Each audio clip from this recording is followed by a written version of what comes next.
Bonjour et bienvenue sur Plan B, l'émission qui donne la parole aux pionniers de la transition et de la résilience. Je reçois aujourd'hui Jean-Christophe Hanna. Bonjour Jean-Christophe. Salut Cyrus. Merci beaucoup d'avoir accepté mon invitation. Cette interview va être un petit peu particulière puisqu'elle va proposer des regards croisés, donc celui de Jean-Christophe pour l'émission Plan B et puis le mien. Jean-Christophe a également souhaité m'interroger pour publier mon intervention dans son blog Effondrement et Renaissance. Donc Jean-Christophe, merci beaucoup pour ton invitation. Je t'en prie. On commence par toi, on est ensemble pour une petite demi-heure, puis avec moi pour une autre petite demi-heure. Est-ce que tu peux décrire ton parcours et ce qui a favorisé ton déclic pour ton engagement actuel? Oui, alors moi j'ai un parcours, on va dire, assez classique, si tant est qu'on puisse le qualifier de classique, mais un parcours RH qui m'a amené à intervenir à la fois en entreprise, en cabinet de recrutement avec la casquette de recruteur, mais aussi dans des entreprises comme BPI, Groupe ou l'APEC pour accompagner des personnes en recherche d'emploi. Et je me suis spécialisé sur l'innovation en matière de recrutement et de recherche d'emploi via les médias sociaux. Donc d'un côté, comment on booste sa carrière, comment on optimise sa recherche d'emploi en utilisant LinkedIn, Viadeo, Twitter, Facebook. De l'autre, comment, en tant que recruteur, en tant qu'entreprise ou cabinet de recrutement, on va chercher les candidats. D'un côté, on va les traquer sur ces outils, Viadeo, LinkedIn et autres. De l'autre, comment on les attire en cultivant son marketing employeur, comment on les drague, comment on les séduit pour les intéresser à son entreprise. Donc ça, c'est un petit peu mon bagage, 18 ans d'expérience en RH, en entreprise. Et puis, l'an dernier, en août 2019, l'entreprise que j'avais créée 8 ans auparavant, je l'ai liquidée pour réellement embrasser une nouvelle vie qui est une vie de citoyen engagé pour plein de raisons. Alors effectivement, il y a eu plusieurs déclics, mais cette vie de citoyen engagé, ça fait maintenant, on va dire, 4-5 ans que je l'ai entamée. J'ai fait un burn-out en 2015 et après ce burn-out, j'ai souhaité changer un certain nombre de choses dans ma vie, à la fois en termes d'équilibre de vie globale, mais aussi de prise de conscience réelle sur les enjeux de notre monde, de notre époque, que je voyais dans un premier temps plutôt de manière séparée, un peu comme des silos, et que j'ai, grâce à Next, grâce à Pablo Servigne et Raphaël Stevens et le livre Comment tout peut s'effondrer, que j'ai pu appréhender dans la systémie, enfin dans la dimension systémique de l'effondrement et comprendre que finalement tous les enjeux, tous les dominos que j'ai pu identifier également étaient intimement imbriqués, étaient interconnectés, et que c'est bien pour ça que notre civilisation est en train de s'effondrer. Donc, dans mon engagement citoyen, il y a plusieurs choses. J'ai lancé un premier site en 2017, 2037, 20 ans pour tout changer. À l'époque, je n'avais pas compris justement qu'on n'avait pas ces 20 ans. Et puis, un deuxième site que tu as cité tout à l'heure, qui est un site ressources, qui s'appelle Effondrement et Renaissance, que j'ai lancé il y a tout juste un an et qui a pour vocation de sensibiliser un maximum de monde, de leur permettre d'appréhender ce qu'est l'effondrement, de comprendre les tenants et les aboutissants, de mieux comprendre ce qu'est l'effondrement, mais aussi de mesurer tout ce qui fait notre inertie par rapport à ces questions d'urgence écologique et d'effondrement, et enfin de donner envie à ces personnes, celles qui viennent sur mon site, celles auxquelles je m'adresse dans mes conférences et aussi dans mon futur bouquin, sur quelles sont les initiatives, les alternatives qui existent aujourd'hui, dont on peut s'inspirer pour créer une société alternative, une société qui serait à la fois respectueuse du vivant, il serait temps, humainement juste et réellement démocratique. Voilà, ça c'est vraiment, on va dire, la triple ambition de tout ce que je peux porter aujourd'hui.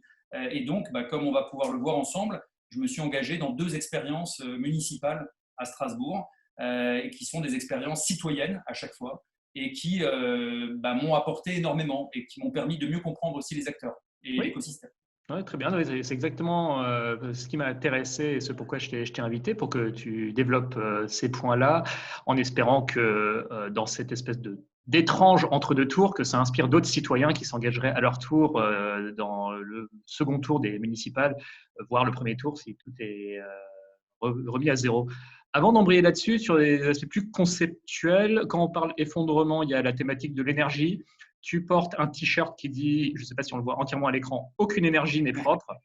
Il y a le Ouais. nucléaire parmi les énergies sales, ça ne va pas me plaire à moi, ni à mes amis d'EDF, ni du CEA. Non, je taquine.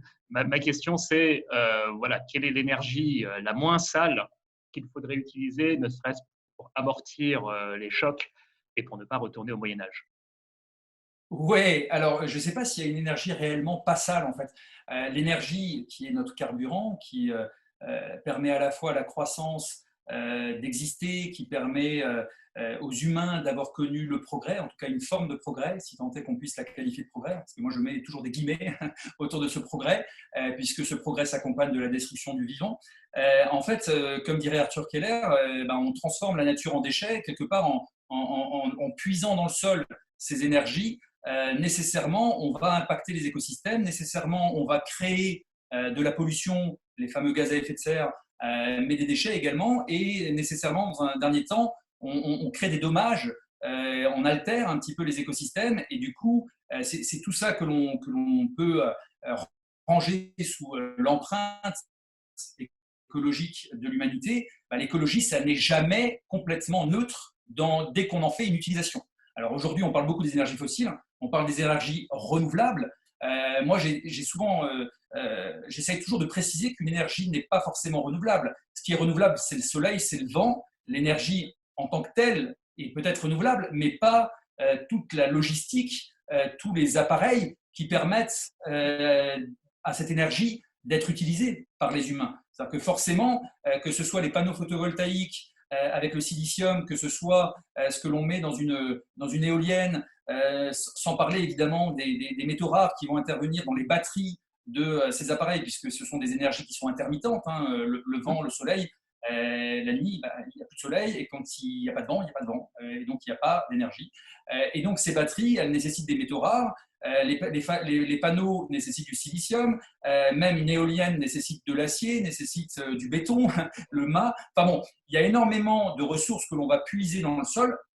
Et donc, même si à l'instant T, le panneau, l'éolienne ou la voiture électrique n'émet pas de gaz à effet de serre, en amont et en aval, il y a énormément d'impact sur nos écosystèmes. Et donc, très souvent, on se dit, chouette, on va remplacer les voitures thermiques par des voitures électriques, sauf qu'on oublie évidemment que sur toute la vie du produit, bah, finalement, ça n'est pas moins polluant. Et on oublie aussi qu'on vit sur une toute petite planète, même si avec le Covid, peut-être qu'on en prend un tout petit peu plus conscience aujourd'hui, et qu'à quelque part, finalement, cette énergie, elle n'est pas si propre. Et que, alors, le pompon, j'ai envie de dire, c'est que le rêve, le fantasme écologique qui voudrait que l'on puisse remplacer les énergies fossiles par des énergies renouvelables n'est qu'un fantasme, malheureusement. Ça restera un mirage pour deux raisons. La première, c'est que comme je l'ai dit, elles ne sont pas si propres que ça. La seconde, c'est qu'il nous faut du pétrole pour aller chercher toutes les composantes qui rentrent dans la composition. Et je n'ai pas parlé de l'uranium ou du plutonium pour le nucléaire, hein, c'est pareil. Il faut aller le chercher, il faut toujours, il y a une opération le raffinage, et puis après, il y a l'approvisionnement de la centrale, l'approvisionnement des magasins en panneaux photovoltaïques, enfin, et puis il y a la fabrication, entre autres. Tout ça, ça dégage énormément d'énergie. Et donc, au bout du bout, bah, finalement, on n'aura pas suffisamment de pétrole pour aller chercher les métaux, les minéraux, les matériaux qui rentrent dans la composition des énergies renouvelables. Et donc, ça ne marchera pas. Aujourd'hui, plutôt que d'essayer de substituer une énergie à une autre, il faudrait qu'on rentre dans une logique d'abandon, en fait, et qu'on accepte qu'on ne va plus pouvoir continuer comme ça. Moi, j'ai envie de dire que la seule énergie, finalement, renouvelable, ou les énergies renouvelables qui seront les nôtres demain, c'est celle que présente Yves Cochet dans son dernier livre, Devant l'effondrement, où il dit qu'on va revenir à la fois à la force physique, à nos muscles, à la fois à la traction animale, hein, donc les bœufs, les chevaux, mais aussi au vent, d'accord, mais ce sera un vent qui permettra de faire tourner un moulin à vent, ou de l'eau qui permettra de faire tourner une roue à aube, comme dans le temps. Et donc, le charbon, le bois pour se chauffer, le charbon de bois ou le biogaz. Le biogaz, ça sera pour la méthanisation des déchets, enfin, pour évidemment produire du gaz à partir des déchets. Mais en tout cas, on sera très très loin des énergies renouvelables telles qu'on les entend aujourd'hui. Donc voilà, je pense que c'est vraiment quelque chose à déconstruire dans l'inconscient. Très bien. Justement, merci pour cet exposé. Est-ce que tu peux nous parler de ton engagement pour les municipales. Comment tu y as intégré notamment ces questions de transition énergique au sens où tu l'entends Ouais. euh, et quelles autres propositions as-tu pu défendre autres que l'énergie?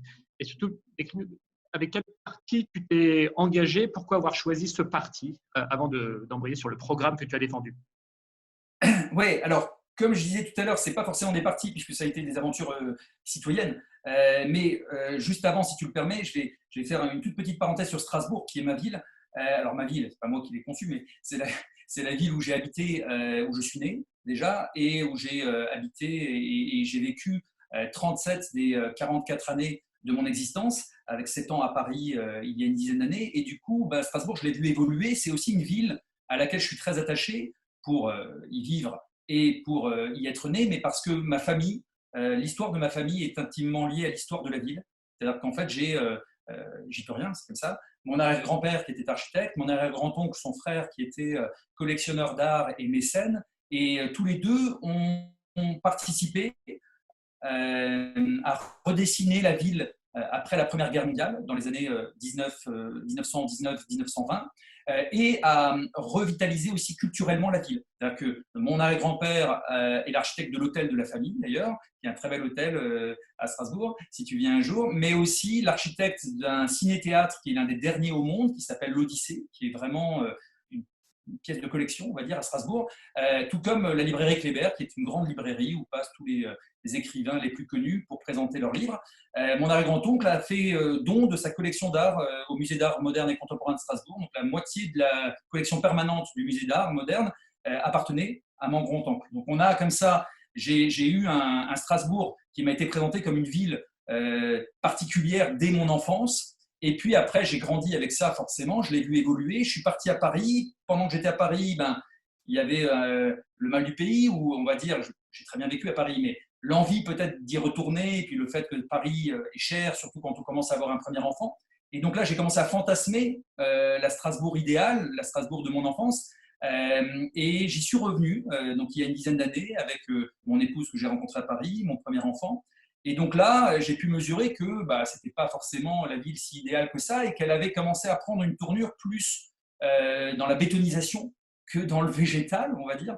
Et du coup, voilà, j'ai eu des premiers déclics par rapport à ce que j'avais comme idée de cette ville idéale, qui est une ville très singulière, hein, parce que Strasbourg, c'est en Alsace. Ça a été allemand, ça a été français, ça a été allemand, ça a été français. Enfin, entre 1870 et 1945, mais aussi Strasbourg a été une ville libre pendant 400 ans, du XIIIe au XVIIe siècle, avant que en 1681, Louis XIV en fasse une ville française. Donc c'était une ville un peu comme Monaco, une principauté dans l'Empire romain germanique. Et donc Strasbourg a été une ville très innovante, libre déjà, mais c'est aussi une ville où dès qu'on lance quelque chose en France, on teste d'abord à Strasbourg avant de le lancer ailleurs, avant de le généraliser ailleurs. Donc il y a une double culture. Moi, je me retrouve très bien dans la culture alsacienne. C'est un ami viticulteur qui présente ça comme ça en disant bah, les Alsaciens, on a la rigueur germanique et on a la folie latine. Voilà. Donc moi, j'aime bien ce côté rigueur et audace, exigence et passion.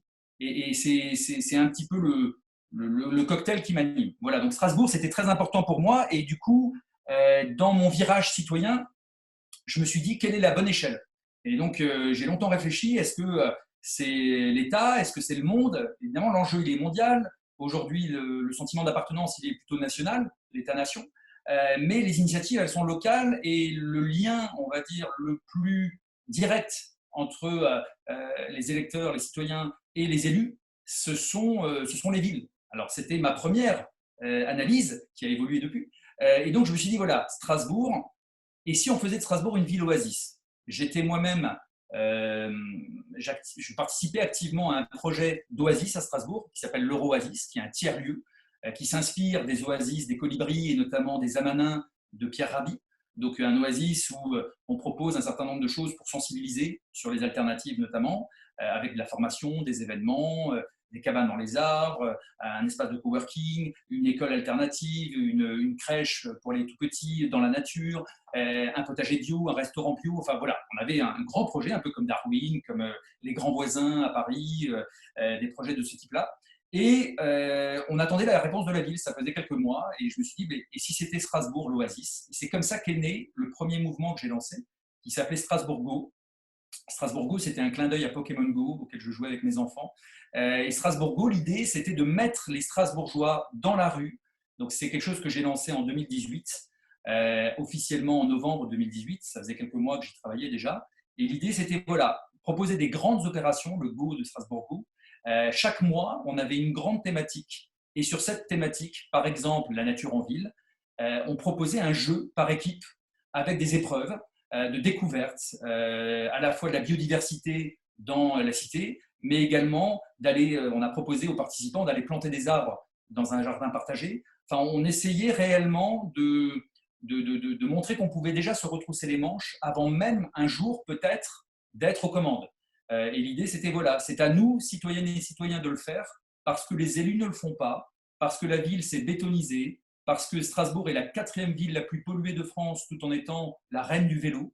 Et heureusement qu'on est la reine du vélo, parce que si on n'était pas la reine du vélo, j'ose même pas imaginer la place que l'on occuperait. Pollution de l'air, tu parles, et comment ça se fait que ce soit aussi pollué? Oui, pollution atmosphérique. Et en fait, la pollution atmosphérique, ben, c'est à la fois la configuration géographique, Strasbourg, l'Alsace, c'est entre les Vosges d'un côté, la forêt noire de l'autre. Donc il y a déjà une configuration géographique qui fait que ben, on est enclavé entre deux chaînes de montagnes. Et puis Strasbourg, ben, il y a énormément de camions qui traversent du nord vers le sud de l'Europe et qui transportent tout ce qui relève de l'approvisionnement alimentaire, évidemment de l'Europe, dont on pourra reparler, mais tous les transports de marchandises. Et ça va s'aggraver encore avec le grand contournement ouest qui est en train de se faire malheureusement aux abords de Strasbourg. On a un incinérateur qui pollue beaucoup aussi. Enfin bon, c'est un mix de choses et il y a trop de voitures, mais comme dans de nombreuses villes, qui fait que Strasbourg est particulièrement pollué. Voilà. Donc ça, c'est du coup une prise de conscience par rapport à tous ces enjeux. Et ce mouvement, voilà, il était innovant dans la forme. J'ai aussi écrit beaucoup d'articles de blog sur les différents sujets pour présenter les différentes initiatives. Et il était innovant dans le fond, c'est-à-dire que c'était voilà, une ville oasis, c'était faire de Strasbourg une ville à la fois la ville pionnière du nouvel ère pour inspirer les autres villes du monde, puisque finalement, que l'on soit à New York, à Tokyo, à Berlin, à Paris, à Strasbourg, bah, ce sont les mêmes enjeux qui se posent à un maire et à une équipe municipale. Hein.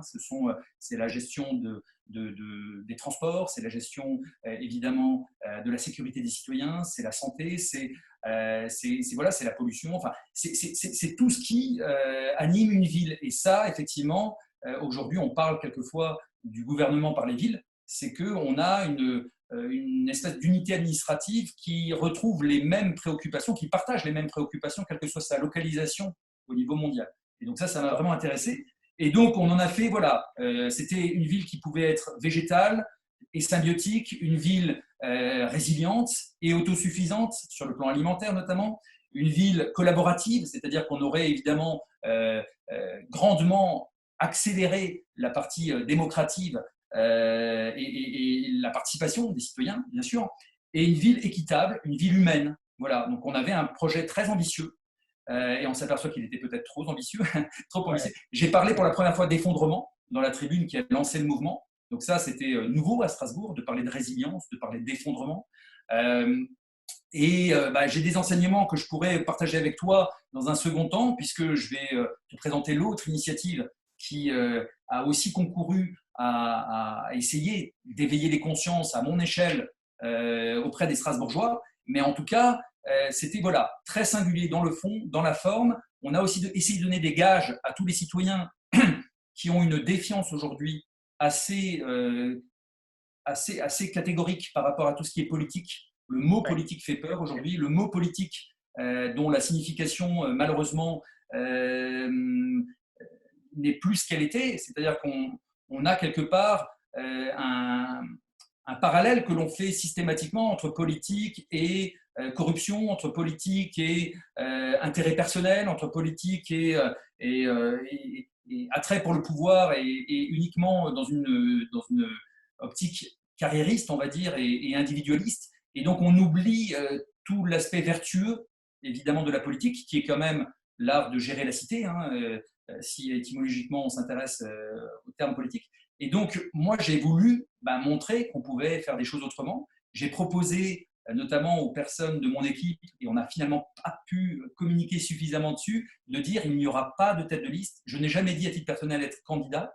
Or, les journalistes m'avaient tout de suite catalogué comme le candidat, alors que je ne l'étais pas.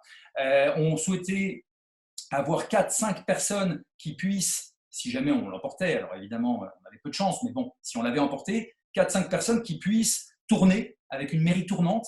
Donc, chaque jour de la semaine, une autre personne, ou une semaine sur un mois, ou sur enfin, un peu comme ça tourne au niveau européen ou ailleurs. En tout cas, on aurait imaginé une autre façon, et le fait de la responsabilité du maire ou de la maire aurait été partagé également. La révocabilité aussi, en cours de mandat. Et pour finir, l'idée aussi qu'à titre individuel, on ne soit pas rééligible pour que du coup, ce ne soit pas un engagement individualiste, mais que ce soit vraiment un engagement au service du bien commun. Voilà. Et malgré ça, l'aspect politique, la dimension politique évidente du projet, puisque l'idée c'était de présenter une liste au municipal, nous a joué des torts et nous a fait voilà, ne pas forcément réussir comme on aurait pu.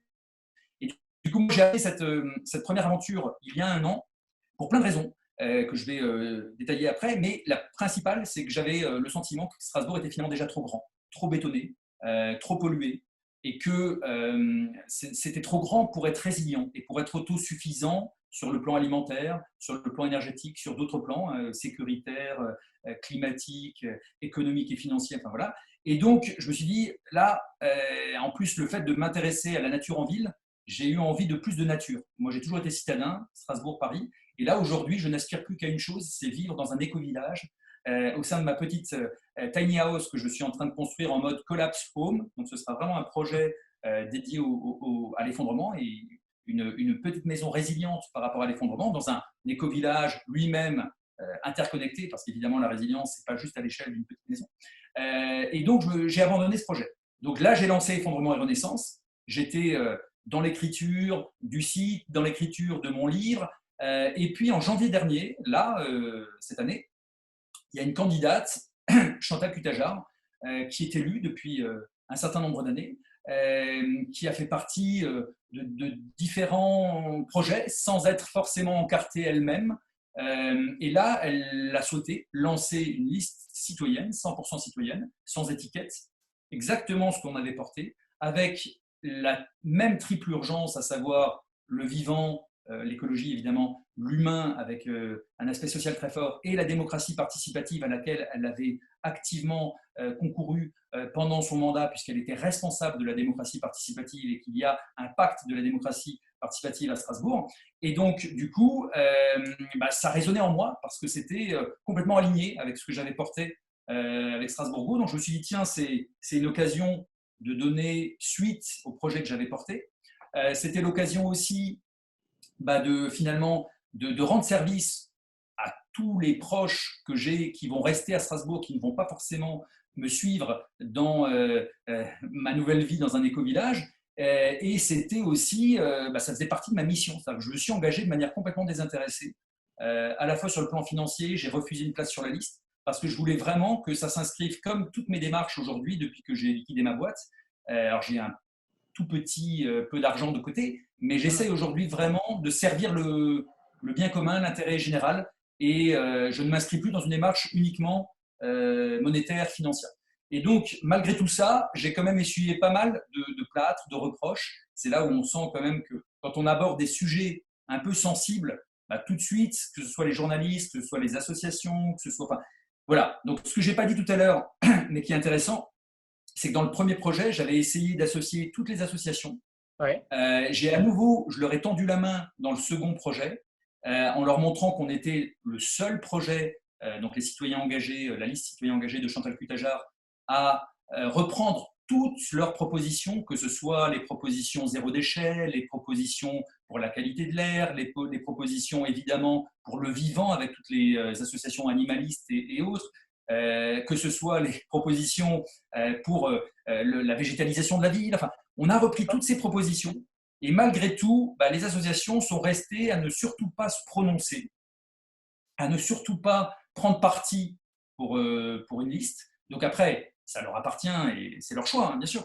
Mais c'est l'un des enseignements forts de cette double expérience, c'est que j'ai le sentiment aujourd'hui, pour avoir observé ces associations, pour connaître des militants de ces associations à Strasbourg, mais au niveau national, et avoir eu des projets, et j'ai encore des projets avec des personnes qui font partie du Youth for Climate, qui ont fait partie d'XR, d'Alternativa, vraiment, que ces associations se trompent de combat, déjà avec le climat, ça on pourra en reparler, mais aussi qu'elles préfèrent se battre pour leurs petits combats respectifs qu'embrasser une cause commune susceptible de leur faire gagner leur combat propre.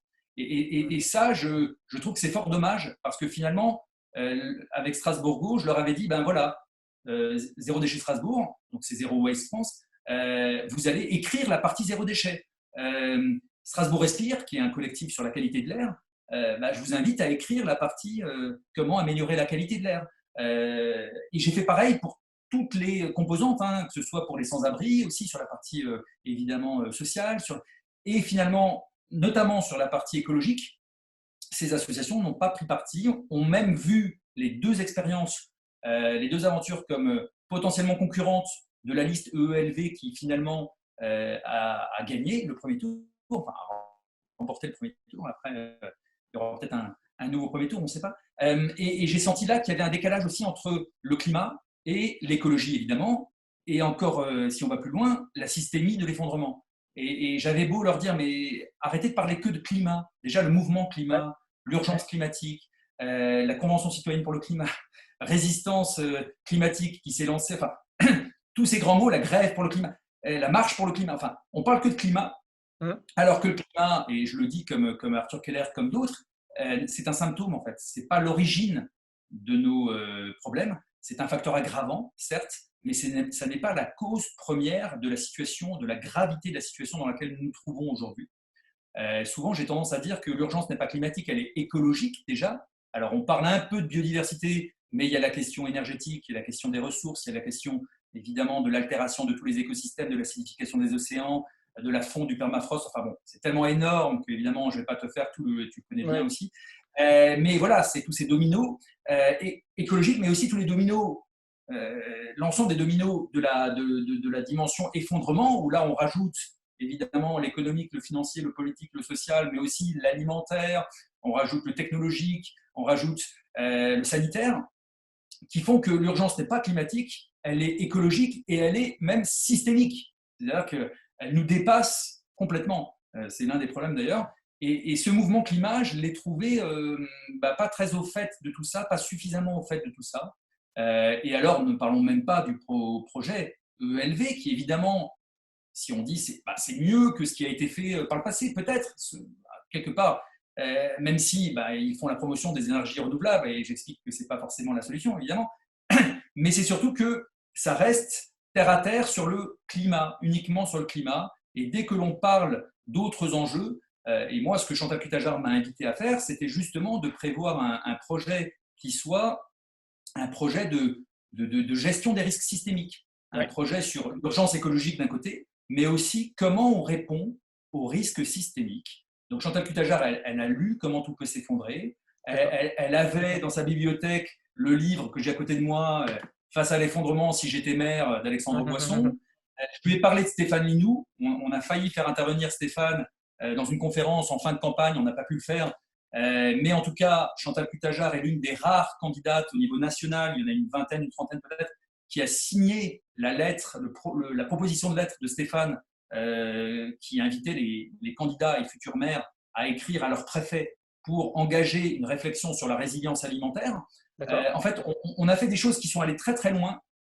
Et donc sur les risques systémiques, voilà, j'ai essayé dans le programme de dessiner les contours de ces risques, à la fois sur le plan alimentaire, le plan sanitaire, le plan évidemment climatique, le plan énergétique, le plan de l'accès à l'eau, le plan économique et financier. Enfin voilà, on a essayé d'avoir un projet, et je me faisais un petit schéma ce matin pour préparer notre échange, et en fait, je me suis aperçu à quel point il y avait une cohérence. Alors déjà, ce qui m'a interpellé aussi, je l'avais porté avec Strasbourgo et Chantal Cutajar à nouveau, c'est d'avoir une vision.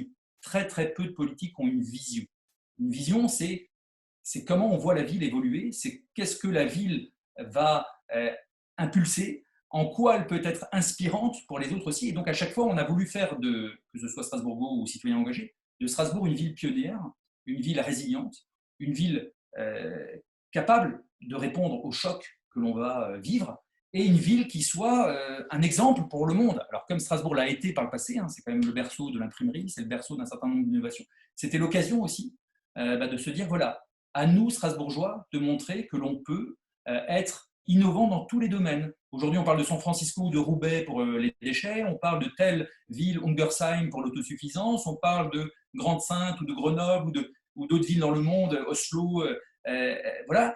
Et si Strasbourg était le laboratoire de tout ce qu'il faudrait faire à l'échelle d'une ville pour être résilient, être autonome, être dans la frugalité, dans la décroissance, être dans la vie. Ça, ce qui m'a énormément plu dans ce que m'a proposé Chantal Cutajar, c'est que la première chose qu'elle mettait en avant, c'est la supériorité, la suprématie de la vie sur toute autre considération économique et financière. Alors forcément, ça ne pouvait que me parler, puisque moi, je me qualifie aujourd'hui de rebelle amoureux du vivant, et que le vivant, c'est quand même la famille à laquelle nous appartenons aujourd'hui. Et du coup, on avait un certain nombre de mesures. Alors, je t'en donne 2, 3, je ne vais pas tout détailler, mais dans l'idée, à chaque fois, on avait un constat, une vision, des propositions. Et ces propositions n'étaient que des propositions. C'est-à-dire que ce n'étaient pas des mesures qu'on allait imposer si on était élu, c'était des propositions qui auraient été soumises à la co-construction citoyenne, puisque Chantal Cutajar souhaitait développer dans tous les quartiers une chambre de la participation citoyenne qui aurait co-construit avec les élus et avec les agents de l'administration l'ensemble des projets avant qu'ils soient soumis au conseil municipal. Donc, un peu comme ce que fait Joe Spiegel aussi à Kingersheim, mais on allait encore plus loin dans la co-construction et la participation citoyenne. Donc, il y avait vraiment un projet très intéressant. Et dans la cohérence, un exemple parmi d'autres. Mais voilà, si on part du principe que le CO2, ça pollue, les gaz à effet de serre, tiens, qu'est-ce qu'on peut faire? D'un côté, les gaz à effet de serre, ça va contribuer évidemment à la pollution, et je l'ai dit, aux 67 000, non, je ne l'ai pas dit encore, 67 000 décès par an. C'est énorme, c'est la deuxième cause de décès prématurés en France, derrière le tabagisme. Et c'est évidemment la chaleur. Donc, si on veut répondre à ces deux enjeux, il faut diminuer la place de la voiture. Il faut avoir beaucoup plus de végétal dans la ville.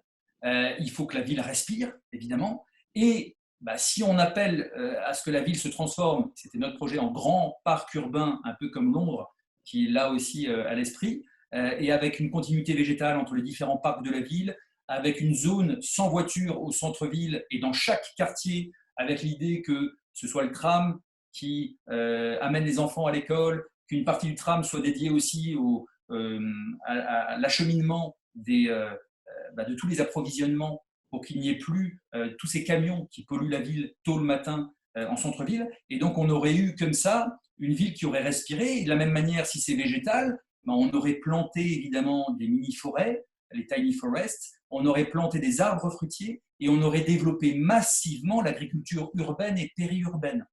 Et donc, quand tu libères le centre-ville des voitures, tu libères les parkings. Les 10 parkings du centre-ville, tu en fais quoi? 7-8 parkings auraient été des fermes urbaines. Dans 15 ans, il n'y aura plus de pétrole, il n'y aura plus de voitures. Et donc, à un moment donné, pourquoi garder ces parkings si on veut vraiment diminuer la place de la voiture? Autant en faire des fermes urbaines et essayer d'engager la ville sur le chemin de la résilience alimentaire. Les autres parkings, les 2 ou 3 autres parkings, auraient servi de logement pour les sans-abri. À Strasbourg, il y a 500 personnes dans la rue, ce qui est ahurissant pour moi de voir que l'on continue de construire. On a construit 20 000, je crois, je ne sais plus combien de logements, mais pour 20 000 personnes de plus, alors qu'il y a toujours 500 personnes dans la rue. Et donc, à un moment donné, en fait, il y a des décalages comme ça qui sont des choix budgétaires, la plupart du temps, quand même, qui sont des choix politiques. Et donc, on aurait aussi permis aux citoyens de remettre en question ces choix. Et donc, si tu fais ce lien quelque part entre social et écolo, tu t'aperçois que les nouveaux métiers que l'on aurait créés avec l'approvisionnement par tram, à la sortie du tram, on avait l'idée d'avoir des vélos cargo, des vélos taxis, des cyclobus pour les enfants. Tous ces moyens de transport auraient été de nouveaux métiers pour les personnes en grande difficulté, les plus démunies. On aurait pu les loger, comme j'ai dit, dans des parkings. On aurait pu aussi les associer à la végétalisation de la ville, à évidemment tout ce qui est potager urbain, agriculture urbaine. Et donc, tous les nouveaux métiers auraient permis l'intégration, la réinsertion de ces personnes en difficulté.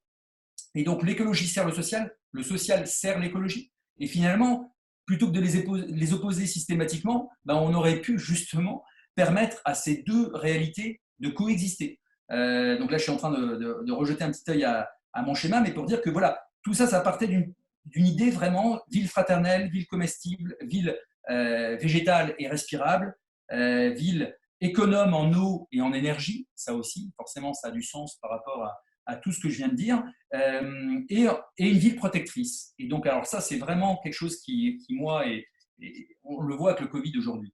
Nous, on a failli proposer, on ne l'a pas fait malheureusement, je pense que c'est une erreur de fin de campagne, mais la création d'une commission citoyenne d'information sur les risques, parce que la ville ne communiquait pas. Il y avait tous les jours des réunions des élus, des réunions de l'ARS, l'Agence régionale de la santé, des réunions auxquelles a participé d'ailleurs même la candidate Chantal Cutajar, mais l'information n'était pas transmise à la population. Nous, on avait cette conviction que c'est de la responsabilité d'un maire de protéger ses concitoyens, et c'est de la responsabilité d'un maire, d'une équipe municipale, d'informer en toute transparence les habitants de la ville. Et donc ça, on n'a pas eu, ni l'opportunité de réellement le porter suffisamment, ou si on l'a fait à une occasion qui là restera un mauvais souvenir pour moi, c'est-à-dire qu'on a fait une conférence de presse sur la gestion des risques en expliquant, parce qu'elle était elle-même, Chantal Cutajar, responsable de la gestion des risques au niveau municipal pendant le dernier mandat, enfin le mandat qui finalement continue de courir actuellement, et elle s'était occupée de la gestion des risques, notamment terroristes. C'est-à-dire qu'après le Bataclan, après Charlie, c'est la première à être allée voir le maire encore actuel, Roland Ries, à Strasbourg, pour lui dire il faut qu'on ait une cellule de prise en charge des victimes si un jour il y a un attentat, notamment pendant le marché de Noël. Et c'est exactement ce qui s'est passé en 2018, puisqu'il y a eu 5 morts pendant le marché de Noël avec une personne qui était recherchée par la police et qui a réussi à rentrer malgré les contrôles. Enfin bon, là, je ne vais pas rentrer sur la polémique des contrôles à Strasbourg. Pour moi, on ne pourra jamais complètement sécuriser une ville, c'est impossible, surtout quand on a juste un illuminé. Voilà. Et elle avait prévu un endroit qui, en 4 heures, pouvait accueillir la cité de la musique, pardon, qui pouvait accueillir en 4 heures les victimes. Donc, elle était déjà sur cette sensibilisation, elle était elle-même sensibilisée à cette importance. Et donc là, elle m'a dit, voilà, allons plus loin sur les risques systémiques. On a fait une conférence de presse. Il y avait une journaliste des DNA, des dernières nouvelles d'Alsace, je n'ai pas peur de le dire, j'en veux pas au DNA, mais cette journaliste-là, en l'occurrence, pendant 2 heures, j'ai présenté le projet en parlant de risques systémiques, en parlant évidemment de ces risques qui sont méconnus. Moi, je parle des risques classiques, on va dire terrorisme, risques climatique aujourd'hui, ça fait un peu partie, même si c'est plus systémique, mais ça fait partie des risques qui sont appréhendés par les risques type, on va dire, industriels, de pollution et autres, des risques de violence urbaine aussi, mais pas les risques alimentaires, les risques d'accès à l'eau, les risques énergétiques, le risque sécuritaire au sens global, le risque sanitaire. Enfin, ces risques-là, économiques et financiers, ne sont pas du tout appréhendés. Et donc, j'ai commencé à présenter pourquoi, à chaque fois, constat, vision, proposition.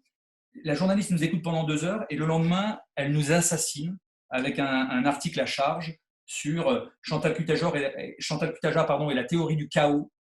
Chantal Cutajar et Jean-Christophe Hanna parlent de fin du monde. Heureusement, ils ont les solutions.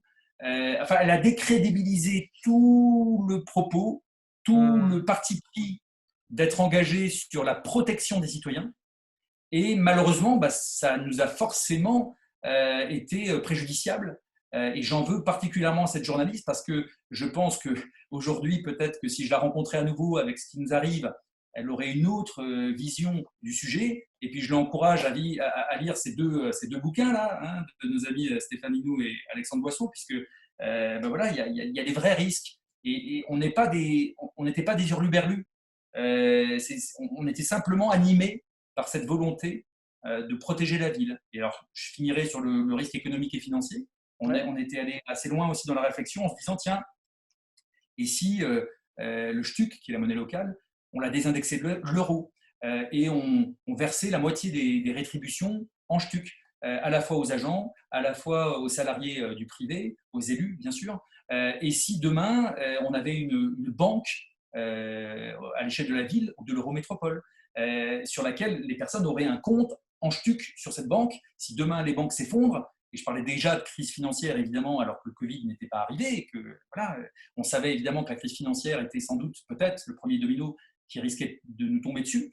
Et donc là, pareil, enfin, j'ai le sentiment aujourd'hui qu'on n'a pas été pris au sérieux et et de l'autre côté, on avait les écolos qui nous disaient que c'était radical, ça allait trop loin, que, enfin, voilà.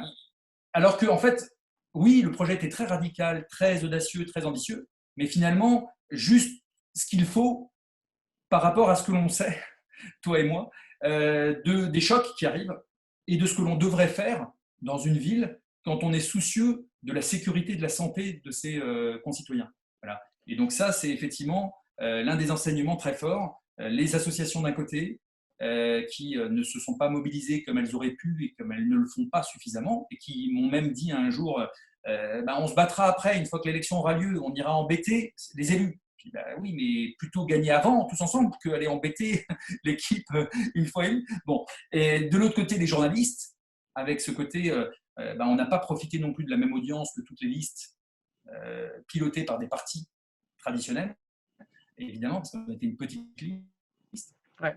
Et on n'a pas été pris au sérieux sur la gratuité des transports, sur un certain nombre de choses, parce que voilà, ça ne parlait pas à tout le monde et qu'on allait peut-être trop loin en termes de courage de dire les choses et d'audace sur la radicalité des mesures à prendre. Non, mais la frustration et on va dire, le désenchantement que tu décris sur le fait que la question des risques et la question de la résilience n'est pas prise au sérieux, qu'on se heurte à un mur soit de déni, soit d'insouciance, bon, peu importe. Elle est partagée par beaucoup de gens divers, malheureusement, qui essaient de… Bon, quand je parle de gens divers, on va dire beaucoup de gens que j'ai rencontrés sur LinkedIn, grâce à ce réseau social, on peut rencontrer des gens qui partagent le même centre d'intérêt, mais j'ai parlé à un général de l'armée de terre, très haut gradé, qui dit on ne prend pas assez au sérieux la résilience en France. J'ai parlé à ce qu'on appelle les Chief Resilient Officers, donc quelqu'un de l'intérieur du système, un Chief Resilient Officer d'une grande ville de France qui dit j'aimerais que mes sujets soient plus portés politiquement, mais on lui dit oh là là, c'est anxiogène, vous allez faire peur aux gens, etc. Il y a des citoyens comme toi, il y a des gens assis au siège de COMEX de grandes entreprises et qui se sentent parfois un peu seuls. À la rigueur, il y a une deuxième personne autour de la table qui pense un petit peu comme eux, mais ce n'est pas encore assez pour vraiment mettre les pieds dans le plat. Donc, il faut franchir un peu ce palier-là en espérant qu'il y a un mal pour un bien dans cette crise, que cette question des risques soit prise au sérieux, non pas comme quelque chose d'anxiogène, mais une opportunité pour se serrer les coudes et traverser des épreuves potentiellement difficiles ensemble et en sortir grandis. En tout cas, non, mais merci pour ce retour d'expérience quand même qui est vraiment passionnant. Alors, on va exploser la demi-heure, mais c'est pas grave, on le savait, je crois, sur ton retour d'expérience à Strasbourg, et j'espère que ça pourra inspirer d'autres personnes qui, comme toi, sont engagées dans les municipales. Est-ce que tu veux embrayer sur ton autre projet qui est l'archipel du vivant, où là, tu es encore sur le coup d'après? Voilà. Encore sur le coup d'après, oui, parce que forcément, là, la dernière expérience, j'ai voulu rendre service. J'étais plus du tout à m'intéresser à Strasbourg. Alors, non pas parce que cette ville ne m'intéresse plus, mais parce que j'avais mon projet d'aller m'installer, ça sera le cas en septembre prochain, dans un éco-village. Et donc, je m'intéressais un peu moins à la campagne. J'ai replongé, j'ai mis un peu entre parenthèses tout ce que j'entreprenais à côté, mais j'ai ce projet depuis maintenant 2 ans dans la tête, de savoir effectivement voilà, quelle est la bonne échelle. Donc, je me suis dit, dans un premier temps, c'est la ville. Aujourd'hui, après réflexion et après avoir pendant des mois réfléchi à comment rendre une ville comme Strasbourg, qui est une ville moyenne, une ville assez grande quand même, résiliente, que c'était déjà trop grand comme échelle. Donc, je pense aujourd'hui que la bonne échelle, c'est le local, ça c'est sûr. C'est là que naissent les inspirations, c'est là que le contact, encore une fois, et la relation est la plus directe entre les élus, entre les habitants. Mais c'est surtout que ça a du sens aujourd'hui par rapport à l'écologie. On parle de relocalisation avec le Covid. C'est évidemment que la résilience, elle sera surtout locale, elle sera multilocale. Quelque part, je pense que la bonne échelle de résilience aujourd'hui, c'est un ensemble d'îlots, c'est un archipel d'îlots. Donc, l'archipel du vivant, c'est un titre provisoire pour l'instant, enfin un nom provisoire qui sera peut-être le définitif. Moi, je l'aime beaucoup, mais les personnes qui travaillent avec moi sur ce projet souhaitent explorer d'autres noms, donc on ne sait pas encore. Mais en tout cas, il porte bien son nom dans l'idée, c'est-à-dire que la résilience, elle est locale, elle est multilocale, elle se fera sans doute à l'échelle de biorégions. Donc, les biorégions, c'est un concept un peu particulier qui est que la région, le territoire, on va dire, idoine, n'est pas forcément ni celui du département, qui est déjà trop grand, encore moins celui des grandes régions qui ont été créées sous Hollande, mais plutôt un territoire dont les limites, dont les frontières ne sont pas les frontières administratives, politiques, mais sont des limites naturelles. C'est-à-dire, ça va être un cours d'eau, ça va être une chaîne de montagnes, voilà. Et c'est alors ça reste à dessiner, évidemment, tout ça, mais les biorégions, l'Institut Momentum, notamment Agnès Sinaï, Yves Cochet, ont rédigé une projection sur les biorégions et l'Île-de-France en 2050. Et donc, voilà, quel sera le design de ces biorégions? C'est l'un des projets du projet, l'archipel du vivant. Et c'est de se dire, voilà, on a des îlots. Ces îlots, il y a plein. Tu as identifié un certain nombre de villages, comme l'a fait d'ailleurs aussi Stéphanie Nou ou Alexandre Boisson, qui ont engagé une démarche. Donc on peut citer évidemment des villages comme Albi, Ungersheim, Grande-Sainte, on peut citer, c'est déjà une petite ville, mais on peut citer Langouette, on peut citer Montsartou. Enfin voilà, il y a des petites villes, on connaît toutes et tous les 15, 20 exemples de villages, mais il y a 35 000 communes en France, voilà, déjà. Donc, à un moment donné, ça n'essaime pas assez vite. Et puis, ces 15 ne sont pas encore arrivés au bout du chemin, alors que certaines ont brillé dessus depuis déjà une quinzaine d'années. Donc, c'est mais clairement, c'est long. Ce sont des exemples, mais comme tu le dis très bien, ils n'ont fait qu'une partie du chemin. Voilà. Et donc, on a des éco-villages, des éco-hameaux, des tiers-lieux aussi ruraux. On a des fermes bio, les ZAD, toutes les alternatives locales qui mériteraient d'être interconnectées entre elles à l'échelle de ces biorégions. Voilà. Donc, c'est un peu les îlots de résilience, de résistance qu'il faut relier entre elles, comme nous y invite aussi à le faire Arthur Keller, cette résistance, résilience, reliance, résistance. C'est l'idée finalement, voilà, on a des îlots, autant en faire des archipels à l'échelle de chaque biorégion.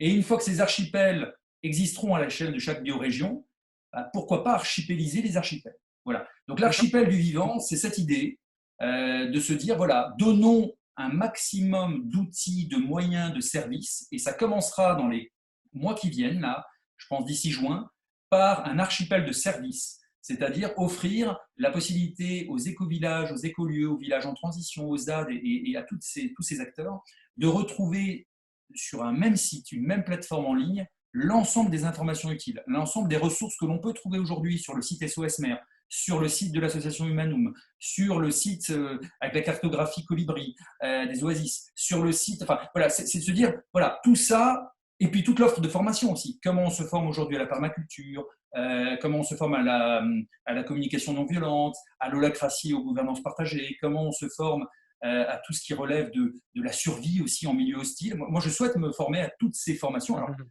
pas forcément pour être survivaliste, mais parce que ça fait partie de la panoplie de compétences aujourd'hui, de se dire, bah oui, les compétences de demain, c'est savoir être autosuffisant au niveau alimentaire, c'est savoir se débrouiller avec peu de choses, c'est savoir assurer, comme le dirait Alexandre Boisson, sa sécurité aussi à l'échelle d'un éco-village, entre éco-villages.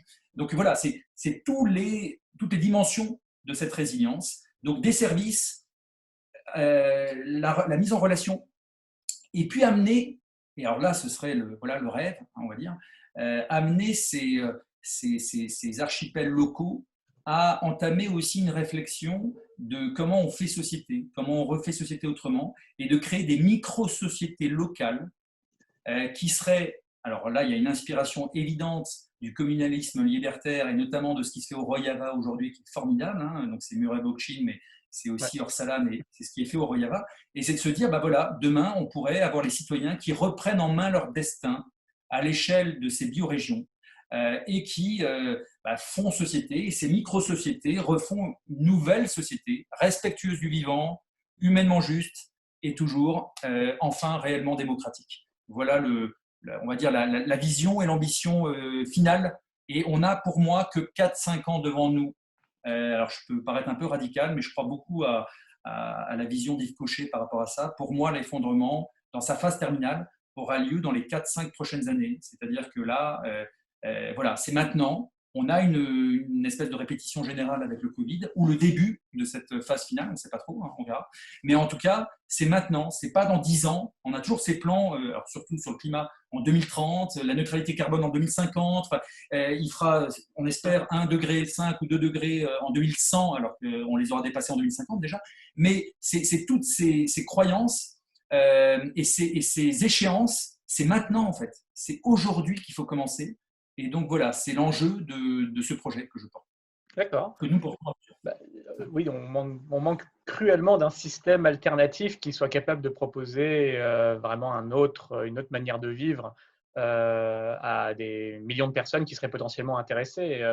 L'exemple que j'aime bien donner en ce moment, c'est que même dans le scénario économique le plus optimiste qu'on puisse imaginer, on va avoir au minimum 1 ou 2, mais probablement plus de millions de chômeurs supplémentaires avec la crise actuelle, qui vont avoir bien du mal à retrouver du travail pendant au minimum 1 an. Hein, rien que si on prend le secteur du tourisme, de la culture, des transports qui vont tourner au ralenti et beaucoup d'autres industries qui vont tourner au ralenti, voilà, on est quand même parti pour une période de minimum 1 an avec des millions notamment de jeunes et pour beaucoup précaires à qui on ne va proposer aucune perspective.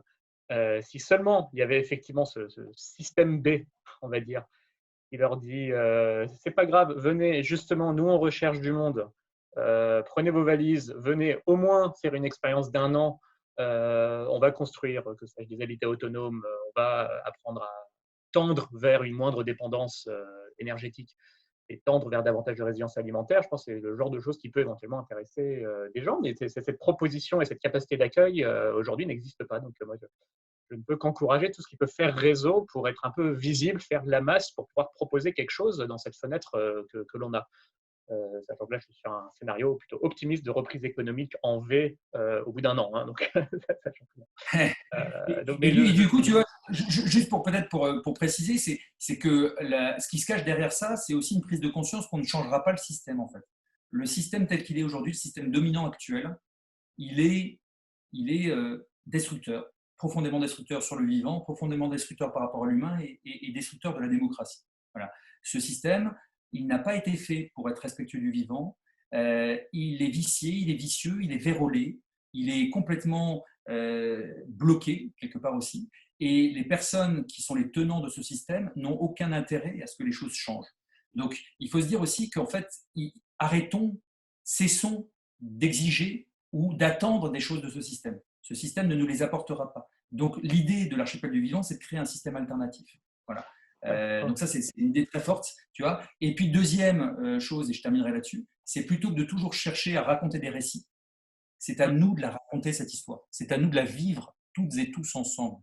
Et c'est seulement nous, les citoyennes et les citoyens, qui pouvons changer la donne. Voilà. Merci beaucoup, Jean-Christophe. Merci. Et puis à suivre, évidemment. On pourra te suivre sur ce projet de l'archipel du vivant.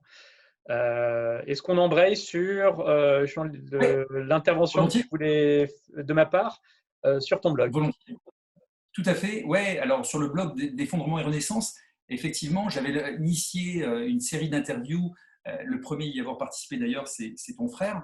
J'avais comme ça interrogé quelques personnes sur quelle est leur appréhension individuelle de l'effondrement, comment ils s'y préparent, mais aussi qu'est-ce qu'il faudrait faire, non pas pour éviter l'effondrement, puisqu'on sait très bien que c'est impossible, mais pour amortir les chocs qui vont arriver. Donc, je souhaitais juste te poser les mêmes 3 questions que je pose généralement par écrit, mais là, c'était l'occasion, dans le cadre de cette interview croisée, de le faire en vidéo. Donc, première question, c'est un double pronostic que je t'invite à réaliser là en live avec nous.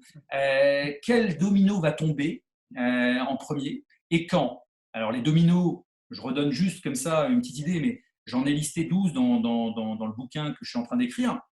Il y a le domino, évidemment, politique, le domino social, le domino culturel, le domino, on va dire, climatique, le domino technologique, le domino énergétique. Il y a le domino économique et financier, évidemment, enfin, c'est 2 dominos même. Et le domino biologique, le vivant, qui pour moi est le premier. Et il y a le domino alimentaire aussi et le domino sanitaire. Donc, en tout ça, avec la démographie, ça fait 12 dominos, donc c'est assez énorme. Quelle est ta vision? Quel domino pourrait tomber en premier et quand?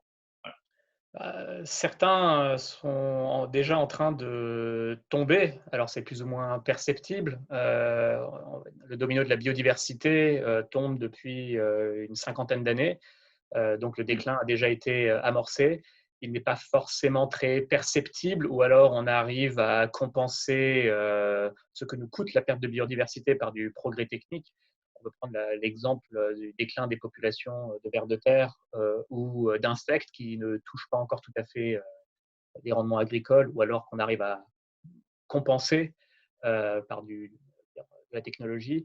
On peut penser au déclin des populations de phytoplancton qui participent aux régulations des cycles naturels. La chose est qu'on ne sait pas exactement quand est-ce que cet effondrement de la biodiversité devient vraiment, vraiment problématique au sens pour nous, pour nos vies. Et d'ailleurs, Bruno David, qui est président du Muséum national d'histoire naturelle, dans son excellente intervention pour l'excellent podcast Présage, dit sur la biodiversité, on est dans un saut dans l'inconnu. Donc lui, en tant que scientifique, dit nous, scientifiques, nous devons être très humbles sur cette question de biodiversité. On ne sait pas si c'est à partir de 70%, 90% ou 95% de pertes que ça devient vraiment, vraiment problématique.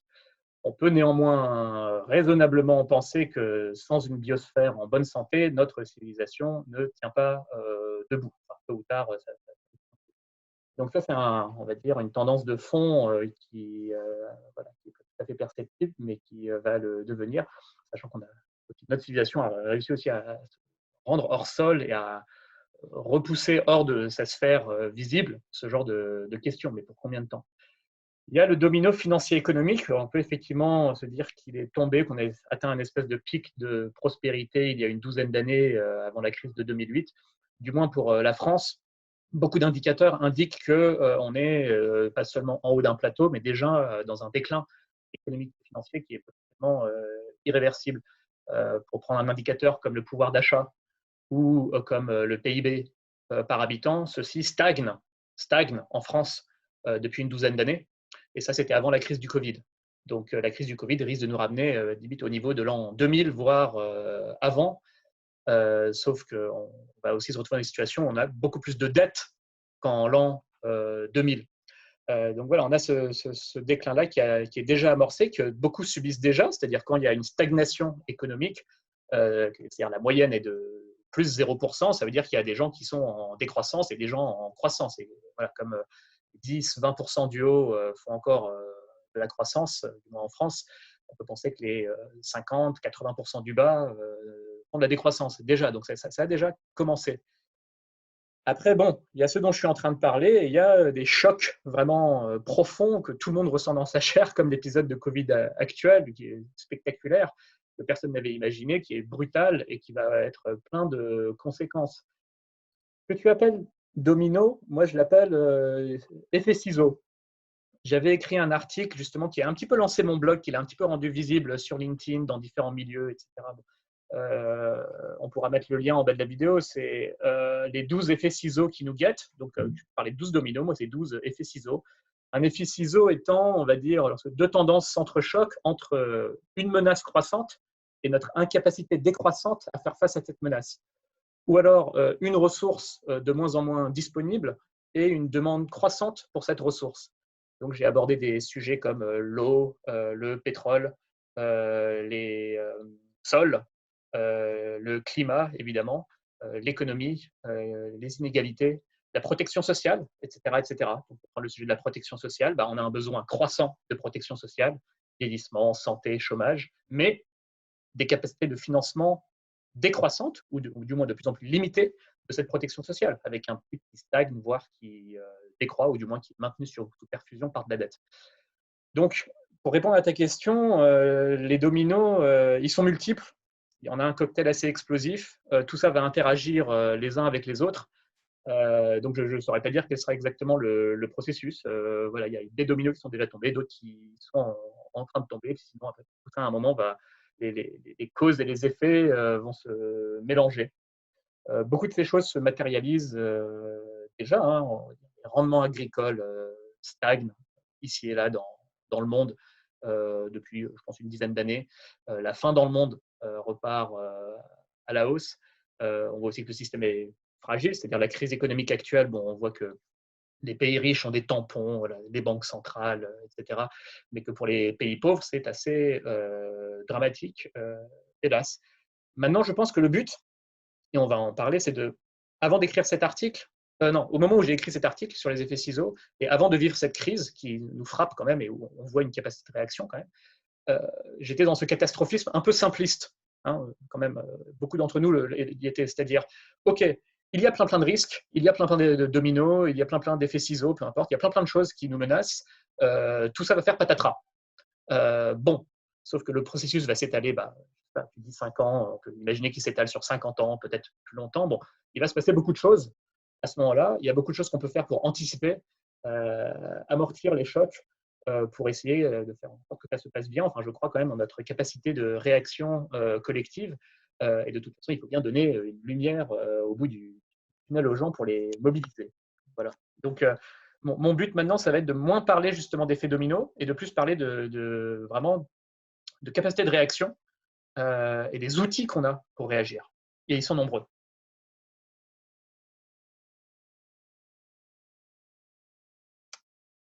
Ah, on t'a perdu, Jean-Christophe. Quand tu veux. Ça y est, Jean-Christophe, on t'a retrouvé. Ouais, désolé pour ce petit bug. Alors, du coup, merci Cyrus pour ces réponses tout à fait pertinentes.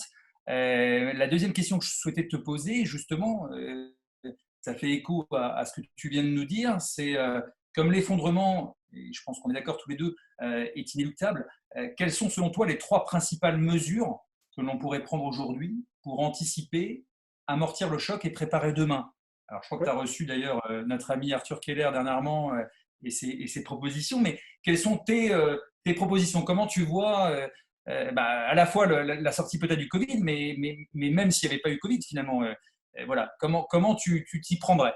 Bien sûr, non, je pense que le Covid justifie plus que jamais, même si je maîtrise beaucoup moins la partie sanitaire, mais maîtrise beaucoup de choses que je m'apprête justifie beaucoup de choses que je m'apprête à dire. Sur l'aspect effondrement de la civilisation inéluctable, alors la manière dont je l'interprète, parce que ça dépend aussi de ce qu'on veut dire par effondrement, c'est que oui, effectivement, notre civilisation est dépendante de ressources finies. Voilà, tôt ou tard, elles doivent se finir. Est-ce qu'il reste 5 ans de pétrole abondant ou 200 ans de pétrole abondant? Bon, je pencherai plutôt pour 5 ans, mais on dépend de ressources finies ou alors des ressources renouvelables mais surexploitées, l'eau, les forêts primaires, les poissons, etc. Donc ça ne tient pas. Donc, voilà, on ne peut pas faire de la croissance infinie dans un monde fini. Et donc, si effondrement il y a, c'est au minimum un déclin irréversible de notre consommation d'énergie et de matériaux. Hein, qui peut être effectivement accompagné, je ne l'espère pas, d'un déclin démographique, d'un déclin de nos niveaux de vie et d'un déclin de notre sécurité, de notre niveau de sécurité. Donc, pour essayer à minima d'amortir cela, mais autant que faire se peut en sortir par le haut, les 3 axes de proposition que j'ai, c'est 1, la résilience et la souveraineté alimentaire. 2, un rapport meilleur rapport entre le citoyen et un État digne de la confiance des citoyens. Et troisièmement, une consommation moindre d'énergie et de matériaux. Bon, je reviens sur la question de la résilience et de la souveraineté alimentaire qui, comme le dit notre ami Stéphane Linou, est une excellente porte d'entrée pour faire de la résilience, parce que déjà, manger, c'est important. Et puis, ça permet d'embrancher, de bifurquer vers d'autres modes de résilience, comme le lien social, la résilience sanitaire, donc être en bonne santé, et puis la sécurité et l'ordre public. Sur la résilience alimentaire, j'ai validé justement avec des sachants, donc agronomes qui accompagnent les municipalités, et avec Stéphane Lilou lui-même, une dizaine de pistes très très concrètes dont on peut s'emparer tout de suite et qui existent déjà pour aller dans le bon chemin. Premièrement, il s'agirait de réaliser un état des lieux des besoins et des capacités locales de production à l'échelle de chaque collectivité. Donc, qu'est-ce qu'on mange et ce qu'on peut produire localement. Deuxièmement, co-construire, la co-construction co-construire avec les producteurs locaux des feuilles de route de transition agroécologique. On permet par ce processus de l'émulation collective, des partages de meilleures pratiques, la mutualisation de moyens. C'est très important que les gens qui s'y connaissent, qui ne sont pas toi et moi, mais qui sont les acteurs de la production alimentaire, se parlent et travaillent ensemble. Troisièmement, un outil qui est la régie agricole, comme c'est pratiqué à Mouans-Sartoux, c'est-à-dire voilà, la municipalité achète des terres, emploie des salariés municipaux pour travailler la terre et leur assure des débouchés locaux. Troisièmement, lorsqu'on attribue des espaces commerciaux vacants, favoriser des enseignes qui s'approvisionnent localement, comme le Locavorium à Montpellier, qui est un petit supermarché qui s'approvisionne entièrement localement. Je continue. Cinquièmement, là, les municipalités ont vraiment la main là-dessus, favoriser l'approvisionnement local des cantines municipales et des cantines scolaires. Ce qui parfois peut nécessiter de grossir les équipes des cantines pour le traitement de produits non transformés. Ça vient localement, ce n'est pas passé par une usine, donc il faut quelqu'un, par exemple, pour éplucher les pommes de terre, pourquoi pas avec de l'emploi d'insertion.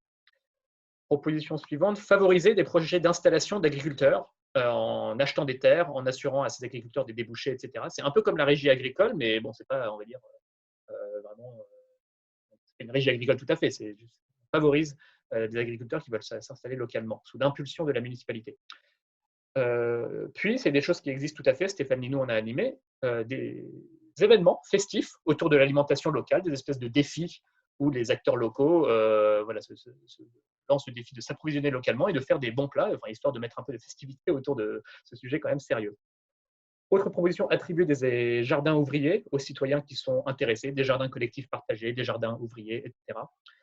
Et enfin, je conclus mettre en place des contrats de réciprocité alimentaire entre les villes et les campagnes, comme ce qui commence à se faire à Toulouse, qui met le pied à l'étrier là-dessus. Voilà, il y a probablement beaucoup d'autres choses à faire, mais c'est pour dire, on n'est pas en train de délirer, il y a des choses qui sont faites sur ce sujet de la résilience alimentaire, et on est en droit d'espérer qu'avec les énormes dérèglements qu'on voit en ce moment sur la chaîne alimentaire, et qui ne sont pas prêts d'être terminés, hein, y compris pour l'Occident, l'OMS, l'OMC, la FAO parlent de pénurie alimentaire sur certains produits cet été. Donc on est loin d'avoir vu tout ce qui est fait de la crise du Covid qui dérègle les chaînes qui sont organisées sur des circuits longs, etc. Je passe à mon deuxième axe qui est effectivement le rapport avec l'État. Moi j'aimerais, je crois encore en l'État-nation. Voilà, la France, pour moi, ça veut dire quelque chose. On a une culture commune. En cas de crise, on se tourne vers l'État et on attend de lui à ce qu'il soit honnête, digne de confiance, qu'il explique correctement les choses, qu'il établisse des protocoles clairs en situation de crise qui permettent aux citoyens de faire preuve de civisme, de solidarité, de discipline collective, tout ça au service de l'intérêt général. J'aimerais voilà, naviguer entre la dérive autoritaire d'un côté que je ne veux surtout pas et on va dire un État anarchique violent, et voilà, naviguer entre ces deux extrêmes avec un État qui certes on va dire, pas qui serre la vis, mais qui est on va dire, à la confiance des citoyens pour proposer des plans qui soient co-construit avec les citoyens à échelle locale, voire à échelle nationale, où les citoyens aient leur voix et l'État répond à leur service. Et on est assez loin de tout ça, mais on en voit les ingrédients dans l'épisode actuel qu'on traverse. C'est loin d'être parfait, il y a eu beaucoup d'errements, mais on voit que ce n'est pas techniquement impossible de tous mettre le cœur à l'ouvrage dans un but commun. Là, c'est pour sauver des vies voilà, de personnes en plus fragiles. Ça va créer un précédent. On peut imaginer en cas rupture d'approvisionnement pétrolier. Rappelez-vous en 2020 ce qui s'est passé. On a vécu avec 2 fois moins de pétrole pendant un bon moment. Voilà le plan. C'est pas rester chez vous, mais on a su faire. Faites du télétravail tant que possible. On arrête tel et tel trajet momentanément le temps de rétablir la situation. Voilà, je ne suis pas professionnel de la gestion de crise, mais on a quand même un précédent où on est en train de consommer beaucoup, beaucoup moins de pétrole. Et sans développer, d'imaginer beaucoup d'autres situations de crise où on aura appris de l'épisode actuel et où marche d'escalier après marche d'escalier, collectivement, on en sort renforcé en faisant preuve de plus en plus de civisme. Voilà. Donc, ce n'est ni une dérive autoritaire, ni une anarchie, c'est vraiment la co-construction de protocoles où les citoyens font confiance à leur État pour qu'ils proposent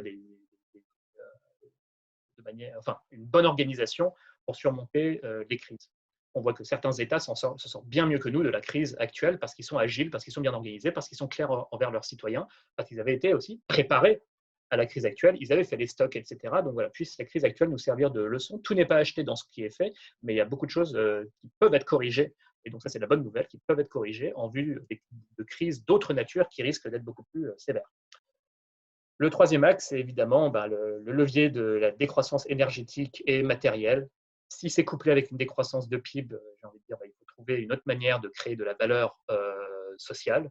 Mais on ne peut pas, et tu l'as bien introduit au départ, Jean-Christophe, on ne peut pas espérer consommer de plus en plus d'énergie et de matériaux et en même temps laisser une planète vivable à nos enfants. Donc, c'est comme ça. Il faut faire cette décroissance énergétique et matérielle sans pour autant s'appauvrir, notamment au point de compromettre notre capacité à peser face à des puissances rivales. Donc, il ne faut pas être naïf là-dedans. Il ne s'agit pas. Alors, voilà, il y a des choses, je pense, de certaines manières de consommer, notamment notre consommation énorme de pétrole, qui nous vulnérabilise, qui nous rend vulnérables face à nos rivaux de la France. On est juste dans une dépendance croissante, mais il ne faut pas non plus être naïf et, on va dire, s'appauvrir au point de ne plus pouvoir avoir une puissance militaire dissuasive. Donc, voilà, c'est un peu aussi à nouveau naviguer entre les deux, c'est-à-dire se renforcer en cessant cette consommation qui nous rend dépendants à beaucoup de points de vue, qui pollue nos sols, notre eau, qui nous rend dépendants vis-à-vis d'approvisionnement extérieur, sans aller jusqu'à vraiment être vassalisé par les puissances extérieures. J'en termine là, je pourrais développer assez longtemps, mais j'en termine là pour cette question de mes 3 principales mesures. Ok, merci. Tu sais que je rebondis juste sur un exemple que tu as donné concernant les écoles. Dans le projet que l'on avait, notamment avec Chantal Cutajar là, tout dernièrement, j'avais proposé que toutes les écoles deviennent des potagers, que l'on fasse sauter le béton dans toutes les cours. D'ailleurs, c'était le même projet qui animait ces zones sans véhicules au centre-ville, où si demain on avait la possibilité comme ça de donner une pioche à chaque citoyen et d'aller défoncer le béton et de à nouveau permettre au sol de vivre, éventuellement les crues, les inondations, mais aussi simplement de faire pousser des potagers, de faire pousser des arbres fruitiers. Pourquoi il y a aussi peu d'arbres fruitiers dans les villes alors que ça commence par là, hein. Alors il y a les incroyables comestibles de Totnes et compagnie en Angleterre, mais aujourd'hui on aurait la possibilité aussi de nourrir la population, en partie en tout cas, avec simplement des choses qui poussent en bas des immeubles. Et donc là, on avait l'idée de permettre aux enfants de se former, aussi de sensibiliser au contact de la vie végétale, voire de s'instruire et d'apprendre la permaculture. Et j'étais allé même jusque proposer à ce qu'une fois par semaine, ce soit les enfants qui cuisinent dans les écoles. Alors après, est-ce que ça dépend de l'éducation nationale? Est-ce que ça dépend d'une équipe municipale? Moi, je ne me pose pas forcément ces questions-là. La question de est-ce que l'on peut faire, mais c'est de plus en plus pour moi, ça va être la question de ce que l'on devra faire par rapport aux chocs qui vont se présenter à nous. Et voilà, l'idée, c'était aussi de réintroduire des cuisines, parce qu'aujourd'hui, on est sur alors ça s'appelle comment la liaison froide. Je ne sais pas si tu connais ce que c'est que la liaison froide, mais 2 personnes qui étaient investies dans l'équipe, justement des citoyens engagés, m'ont raconté ça. C'est une hérésie, ce que l'on fait manger à nos enfants dans les écoles. Ce sont des choses qui sont découpées, mises sous vide, transbahutés d'un endroit à un autre, jusqu'à ce qu'on les serve aux enfants. Il n'y a plus de cuisine dans les écoles, donc tout est fait à distance et ça reste souvent au frigo pendant 4-5 jours. C'est assaisonné avec des sauces et beaucoup d'additifs alimentaires, tout ça dans du plastique évidemment, et nos enfants mangent des choses dont on cache le goût avec des sauces, et c'est fourni dans des barquettes en plastique. Enfin voilà. Donc il y a énormément de choses à faire aussi pour réintroduire le métier de cuisinier, de cuisinière directement dans les établissements scolaires, et pourquoi pas en profiter pour justement faire pousser des potagers dans les écoles. Alors ça ne suffirait peut-être pas à rendre autonome et autosuffisante l'école, mais ce serait un moyen voilà, de faire d'une pierre deux coups. Et je pense qu'on a beaucoup de choses à faire de ce côté-là. Complètement. Et puis, ça pose plus largement la question de l'État et des collectivités qui forment les citoyens, donc les enfants, les jeunes et puis les adultes, aux compétences qui seront réellement utiles demain. Alors, les compétences matérielles, effectivement, l'alimentation, peut-être la construction, et puis aux compétences de savoir-être et aux compétences sociales qui permettraient demain enfin, déjà dès aujourd'hui et demain de vivre ensemble. Donc oui, tout à fait, je suis d'accord avec ça. Qu'est-ce que je voulais dire d'autre là-dessus? Non, mais c'est ça, l'éducation est complètement clé dans ce qui nous attend. Et là, je déplore que l'État semble vraiment à court d'imagination sur ce que j'évoquais tout à l'heure, c'est-à-dire cette crise économique va au moins temporairement, mais peut-être pendant quelques années, induire beaucoup de chômage, beaucoup de jeunes qui vont peut-être rechercher des perspectives et qu'on ne propose rien sous forme, par exemple, un service civique, on va dire 2.0 ou grossi, alors qu'on a tout le tissu associatif, toutes les institutions nécessaires pour dire à ces gens vous cherchez des perspectives, vous cherchez à vous rendre utile, venez, on vous propose ceci, cela, et ça vous préparera pour l'avenir et ça vous fera acquérir des compétences utiles. Ça fera une ligne sur votre CV. Donc, je ne vois pas malheureusement cette proposition ressortir alors qu'il y a cette fenêtre minimum 1 an avec comment dire, un vivier énorme de gens qui, je suis sûr, ne demandent qu'à se rendre utiles. Complètement, je te rejoins et je trouve aussi très dommage et dommageable que les aides absolument énormes que propose le gouvernement, Bruno Le Maire, mais le G20, les États-Unis, enfin, l'ensemble et l'Europe, soient toujours dédiées aux grandes entreprises les plus polluantes et pas forcément à des associations qui sont d'utilité publique. On peut citer Emmaüs, qui est dans une situation dramatique en ce moment, mais d'autres associations qui vont peut-être mourir avec cette crise, alors qu'elles ont un réel rôle éminemment important. Donc, je pense que là aussi, il y a énormément de choses à faire, non seulement pour proposer un service civique ou l'équivalent comme tu le proposes, mais également une aide financière conséquente à ces associations. Enfin bon, en tout cas, il y aurait beaucoup de choses à dire là-dessus. Les histoires de planche à billets me dépassaient un petit peu, mais manifestement, on n'a pas trop de mal à dégager des enveloppes colossales. Je pense que ce qu'on est en train de proposer ici est non seulement pas particulièrement très cher, et en plus, c'est assez intensif en main-d'œuvre, c'est-à-dire ça créerait beaucoup d'emplois en France même, pour au moins occuper les gens et qu'on en ressorte avec un capital humain agrandi au sortir de cette crise dont on voit en fait peut-être pas le bout et qui ne se terminera peut-être jamais. Donc, on est en train de rater une vraie opportunité de former les gens et les occuper et de préparer l'avenir de la nation. Je suis entièrement d'accord. Merci pour ce point très pertinent. Cyrus, la dernière question que je souhaitais te poser, c'est à titre personnel. Alors du coup, comment te prépares-tu à l'effondrement, à l'effondrement dans sa phase terminale? Moi, souvent, je parle de phase terminale, pour que ce soit clair aussi pour nos auditeurs. C'est simplement que, comme je considère que l'effondrement a commencé et qu'il est même bien entamé, c'est la phase qui fait tomber les derniers dominos qui sont encore soit debout, soit mal en point, comme les dominos qui sont aujourd'hui impactés par la crise du Covid. Donc toi, à titre individuel, j'ai parlé de ma collapsome et de mon arrivée dans un éco-village un jour, dans quelques mois. Qu'est-ce que tu as prévu de ton côté? Est-ce que tu as des stocks à la maison? Est-ce que tu envisages de quitter Paris? Est-ce que tu en es où de ta réflexion? Oui, on pose souvent cette question des stocks au collapso. Oui, oui, non, mais je pense que il suffit d'aller sur le site du gouvernement pour aller voir qu'il recommande aux citoyens de faire quelques stocks de précaution déjà avant la crise du Covid. Alors, c'est pas, il ne le crie pas sur tous les toits, mais les gouvernements allemands ou suédois ont été beaucoup plus vocaux sur ce genre de points. Nos ancêtres, effectivement, avaient des stocks de précaution, donc ça, effectivement, c'est la base. Mais bon, c'est loin d'être suffisant. Bon, moi, il y a évidemment se pose le sujet de l'autonomie et dans quelle mesure je sors de mon hétéronomie. J'ai envie de dire, malheureusement, sur les aspects matériels, j'en sors peu pour l'instant. Je suis encore complètement hétéronome du point de vue alimentaire.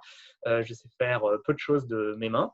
J'apprends petit à petit en me rendant, dès que c'est possible, hein, à l'éco-village de Pourgues en Ariège, donc fondé par mon frère, qui est tend vers l'autonomie, ou du moins une moindre dépendance vis-à-vis de l'extérieur, avec une production alimentaire sur le lieu qui autour de 20-30% d'autonomie alimentaire. Pour le reste, ils vont s'approvisionner localement au marché qui lui-même s'approvisionne localement. Donc ce mode de vie-là m'attire. Hein, je trouve qu'il y a du sens à faire ça. C'est non seulement plus sobre et moins exigeant en termes de, enfin, ce mode de vie moins exigeant en termes de matériaux et d'énergie, et ça tend vers une moindre dépendance. Donc je pense que c'est un bon chemin et j'ai envie d'apprendre ça en m'y rendant autant que possible. Donc je jongle entre ma vie là-bas, dans cet éco-village, et quand même ma vie à Paris. Donc je tiens à Paris. J'entends tout à fait tes points sur le fait que les grosses villes très surgonflées, très denses, qui ont besoin d'importer beaucoup d'énergie et de matériaux pour fonctionner, on peut se poser la question de leur résilience. Alors voilà, je vois peut-être aussi le déclin ou l'effondrement comme plus étalé. J'ai de mon côté encore plutôt confiance sur la capacité de notre système alimentaire à se transformer et à continuer à me nourrir.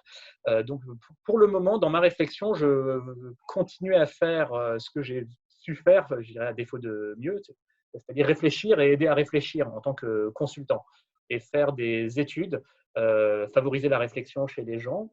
J'en sens qu'avec ces questions de résilience, on est sur un créneau qui intéresse de plus en plus. On est un espèce de petit milieu, hein, on a cité quelques noms au cours de cet entretien. Je sens venir des signaux faibles, mais de moins en moins faibles, des collectivités, des ministères et des entreprises qui s'intéressent de plus en plus à nos sujets. Je tiens un blog, j'anime une communauté sur LinkedIn qui réfléchit à ces sujets. Ça me fait rencontrer beaucoup de gens qui s'intéressent à ces thématiques, voilà, avec qui je peux déjeuner, échanger par téléphone, on s'inspire les uns les autres. Ça se traduit un petit peu sous forme professionnelle, on va dire, je gagne ma vie un petit peu avec ça, hein, modestement, mais en faisant des missions de conseil en résilience. Donc ça, c'est un pilier que je n'abandonnerai pas. Après, est-ce que le monde de demain aura besoin d'autant de gens qui réfléchissent et aussi d'aussi peu de gens qui font? Je ne pense pas. Un jour, il y aura juste trop de gens derrière leurs ordinateurs qui font circuler des fichiers, des données dans tous les sens, qui sont occupés à traiter des informations. J'ai du mal à me dire qu'à l'avenir, il y ait une proportion si énorme de la population qui sera utile à faire ce genre de choses. Donc, je pense qu'il faut que voilà, je cultive aussi mes compétences en matière de secourisme. Voilà, ça, c'est sur ma pile, de me former à la Croix-Rouge.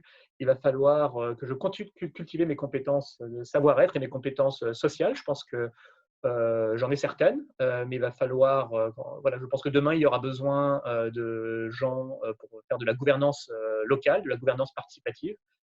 Il y aura besoin de gens pour porter secours à des populations désavantagées.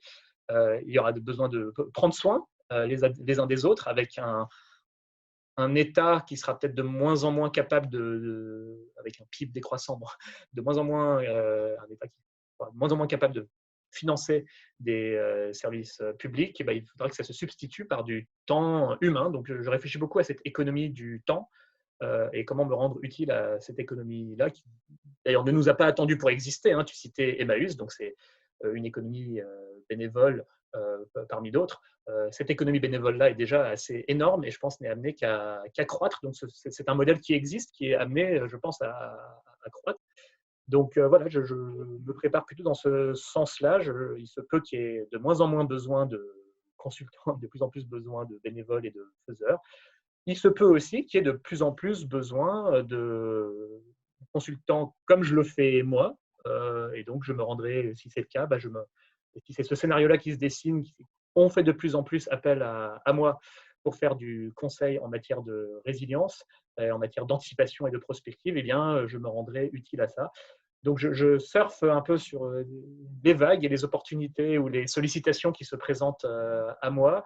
J'avoue que je vis encore peut-être un petit peu au jour le jour et je n'ai pas forcément non plus cette question de jour J où il va falloir tout à coup fuir et se réfugier quelque part. Peut-être que c'est ce qu'il faut faire, mais voilà, j'ai quand même envie de voilà, aider la ville de Paris que j'aime. Et je parlais d'État et de nécessité comment dire, renforcer l'État pour amortir les chocs. Je voudrais quand même aussi me rendre utile à ça, ce qui n'empêche pas par ailleurs de cultiver un vivre autrement qui est complètement hors système. Donc je suis peut-être encore du mal à me dire j'ai envie de mettre les deux pieds hors du système, hein, sachant que de toute façon c'est matériellement impossible, hein. Même avec au village de Pourgues, ils sont encore, ils resteront dépendants de systèmes extérieurs pour s'approvisionner. Et qui plus est, si le système extérieur s'effondre, bon, ben, l'éco-village de Pourgues ne peut pas être dans un îlot de paix éternellement, hein. Donc il faut que tout le système on va dire, historique tienne quand même un minimum debout et fasse une transition. Donc voilà, ça peut paraître un peu touffu et beaucoup de choses se mélangent, mais c'est parce que là, la situation est compliquée. J'essaie de me rendre utile à un maximum de choses, d'apprendre beaucoup de choses pour lesquelles je suis totalement incompétent en ce moment et de me transformer. Merci Cyrus, mais je pense que la situation singulière que l'on vit aujourd'hui nous interpelle et nous fait évoluer aussi dans nos réflexions, dans la manière dont on voit et dont on appréhende les choses. Moi, à titre individuel, les différentes expériences que j'ai pu partager avec toi aujourd'hui m'ont fait grandir aussi et m'ont fait prendre conscience et m'ont permis encore de mûrir ma réflexion. Donc c'est tout à fait logique de se poser un certain nombre de questions, chacun son rythme aussi, chacun ses repères, chacun ses besoins, ses envies. Il faut composer aussi avec sa famille. Enfin voilà, J'allais le dire. c'est pas toujours si Les simple. parents, les enfants. Tout ça. En tout cas, je pense que hein, c'est chouette qu'on ait pu avoir ce moment tous les deux, d'échanger sur nos visions, nos préoccupations. Merci à toi pour ta proposition de cette interview. Merci d'avoir répondu à mes questions. C'était un plaisir. De même, c'est un grand plaisir. Le réseau que tu montes, j'essaierai d'y contribuer autant que je peux. De toute façon, il faut créer ce réseau un peu national qui pourrait être utile parmi beaucoup d'autres choses, j'espère, pour préparer l'avenir. Et donc, je t'encourage dans ce que tu fais et on sera amené très probablement à se reparler à l'avenir. Tout à fait. Merci Cyrus. Au Ciao, revoir. à bientôt.